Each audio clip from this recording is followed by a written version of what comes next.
सुप्रभात प्यारे बच्चों, मैं डॉक्टर दीपा द्विवेदी, प्रवक्ता हिंदी, केश कुमारी राजकीय बालिका इंटर कॉलेज सुल्तानपुर से आप सबका अपने इस वीडियो क्लास में स्वागत करती हूँ।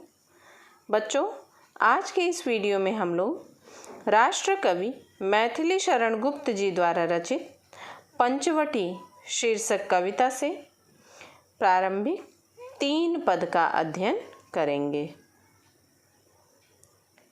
पाठ का नाम है बच्चों पंचवटी। इसके रचयिता हैं मैथिली शरण गुप्त जी।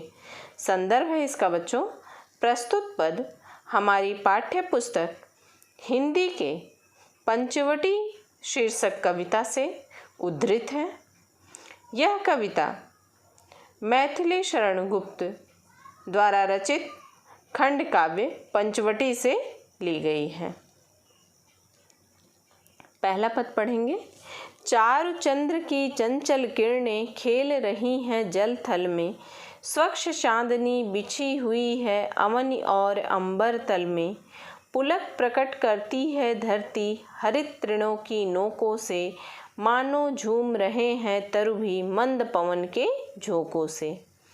इसका प्रसंग है बच्चों कि प्रस्तुत पद में गुप्त जी ने चांदनी रात में पंचवटी की प्राकृतिक सुंदरता का वर्णन करते हुए लिखा है कि चारु चंद्र की चंचल किरणें खेल रही हैं जलथल में। कवि पंचवटी के रात्रिकालीन सौंदर्य का वर्णन करते हुए कहते हैं कि चारु अर्थात सुंदर, चंद्र चंद्रमा की चंचल किरणें खेल रही हैं जल थल में। जल थल जल और थल पर, तो सुंदर चंद्रमा की चंचल किरणें जल और थल के सभी स्थानों पर खेल रही हैं, क्रीड़ा करती हुई प्रतीत हो रही हैं। स्वच्छ चांदनी बिछी हुई है अवन और अंबर तल में।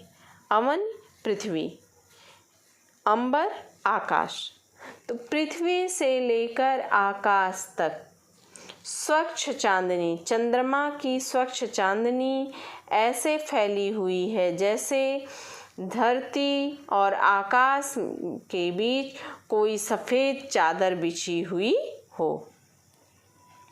पुलक प्रकट करती है धरती हरित तृणों की नोकों से। पुलक हर्ष, खुशी, प्रसन्नता। कहते हैं कि पृथ्वी या धरती अपनी प्रसन्नता, अपनी खुशी, अपने हर्ष को कैसे प्रकट कर रही है? हरे घास के तिनकों की नोक के माध्यम से उन्हें हिलाकर प्रकट कर रही है। अर्थात तिनकों की नोक चांदनी में चमकती है और उसी चमक के कारण पृथ्वी की प्रसन्नता व्यक्त हो रही है। मानो झूम रहे हैं तरु भी मंद पवन के झोंकों से। तरु का अर्थ होता है बच्चों वृक्ष, तो कह रहे हैं कि वृक्ष भी मंद मंद सुगंधित वायु के झोंकों से झूमते हुए प्रतीत हो रहे हैं। वृक्षों को देखकर ऐसा लगता है कि वे भी अपनी प्रसन्नता को प्रकट करते हुए झूम रहे हैं।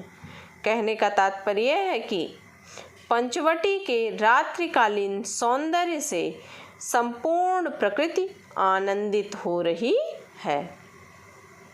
काव्यगत सौंदर्य है बच्चों, भाषा परिष्कृत खड़ी बोली, शैली चित्रात्मक व भावात्मक, रस शांत एवं श्रृंगार, छंद ताटंक छंद है बच्चों। यहाँ प्रत्येक चरण में 30 मात्राओं वाला ताटंक छंद का प्रयोग है। यहाँ अलंकार अनुप्रास एवं उत्प्रेक्षा, गुण प्रसाद एवं माधुर्य गुण है और शब्द शक्ति अभिधा शब्द शक्ति का प्रयोग हुआ है। दूसरा पद देखेंगे। पंचवटी की छाया में है सुंदर पर्ण कुटीर बना, उसके सम्मुख स्वच्छ शिला पर धीर वीर निर्भीक मना, जाग रहा यह कौन धनुर्धर, जबकि भुवन भर सोता है। भोगी कुसुमायुध योगी सा, बना दृष्टिगत होता है। इसका प्रसंग है बच्चों, प्रस्तुत पद में कवि पंचवटी की कुटिया की सुरक्षा करने वाले लक्ष्मण जी के व्यक्तिगत चरित्र और उनकी कर्तव्य निष्ठा का मोहक चित्रण करते हुए कहते हैं कि पंचवटी की छाया में है सुंदर पर्ण कुटीर बना। कहते हैं कि पंचवटी की छाया में सुंदर पर्ण कुटीर, पत्तों की कुटिया बनी हुई है। पंचवटी की छाया में सुंदर पत्तों की एक कुटिया बनी हुई है। उसके सम्मुख स्वच्छ शिला पर धीर वीर निर्भीक मना। कहते हैं कि उस कुटिया के सामने एक स्वच्छ एवं साफ पत्थर की शिला पर कोई धीर अर्थात धैर्यवान, वीर निर्भीक अर्थात निडर मना मनुष्य बैठा हुआ है। जाग रहा यह कौन धनुर्धर, जबकि भुवन भर सोता है। भुवन संसार, धनुर्धर धनुष को धारण किया हुआ। कहते हैं कि जिसने अपने हाथों में धनुष धारण किया हुआ है, पूरा संसार सो रहा है, परंतु यह कौन धनुर्धारी वीर व्यक्ति है जो इतनी रात्रि में भी जाग रहा है। भोगी कुसुमायुध योगी सा, बना दृष्टिगत होता है। भोगी सांसारिक सुखों में लिप्त, कुसुमायुध का अर्थ होता है कामदेव, दृष्टिगत दिखाई देता है। कहते हैं कि उसके रूप सौंदर्य और तन्मयता को देखकर ऐसा प्रतीत हो रहा है मानो सांसारिक सुखों में लिप्त कामदेव योगी के वेश में यहाँ आकर बैठ गए हों।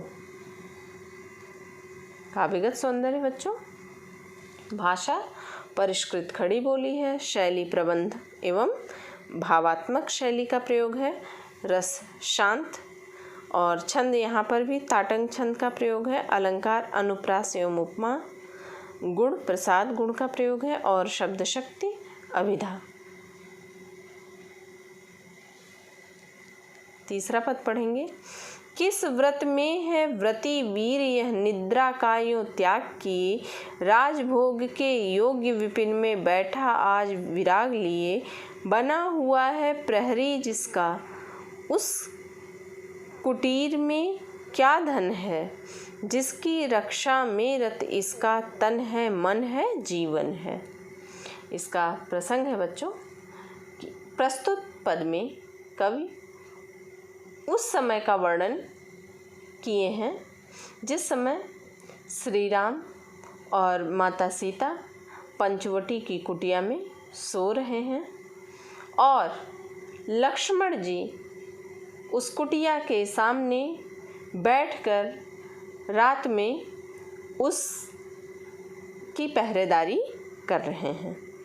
उसका वर्णन करते हुए कवि कहते हैं कि किस व्रत में है व्रती वीर यह, निद्रा का यूं त्याग किए।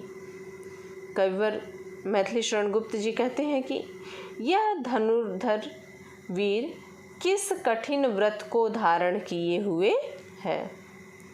कवि कहते हैं कि निद्रा का यूं त्याग किए। कहते हैं कि मेरे मन में यह प्रश्न बार बार उठ रहा है कि इस वीर ने अपनी नींद क्यों त्याग दी है, अर्थात यह रात्रि में भी क्यों जाग रहा है। जब सारा भुवन संपूर्ण संसार सो रहा है फिर भी यह क्यों जाग रहा है। राजभोग के योग्य विपिन में बैठा आज विराग लिए। कहते हैं कि जो व्यक्ति राजभवन में राजभोग करने के योग्य है, राजभवन के सुख पाने के योग्य है, वह वैराग्य धारण किए हुए एकांत वन में बैठा हुआ है। बना हुआ है प्रहरी जिसका, उस कुटीर में क्या धन है। कहते हैं मेरे मन में ये जिज्ञासा हो रही है कि आखिर इस कुटिया में ऐसा कौन सा धन रखा है जो यह युवक अपने शरीर की परवाह किए बिना पूरी तन्मयता के साथ इस कुटिया की रक्षा कर रहा है।